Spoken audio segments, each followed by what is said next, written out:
Hello everybody. Archaeologists believe that the early settlers of Fiji were the Polynesians. These Polynesians were originated from Southeast Asia. They migrated down to the Pacific and settled in offshore islands and coastal area of the mainland. This group of people, they introduced to Fiji domestic fowls, they ate seafood, root crops, and they even practiced horticulture. Very hard-working people.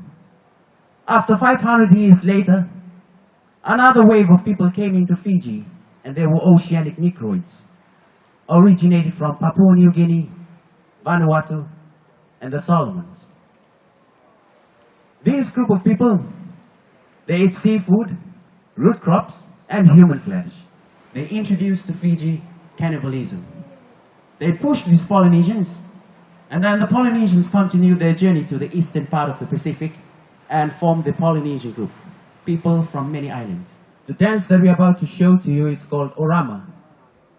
It's all about the early settlers to Fiji and how they worship their god, the land, the sea, and the air for their safe journey. Orama. Enjoy.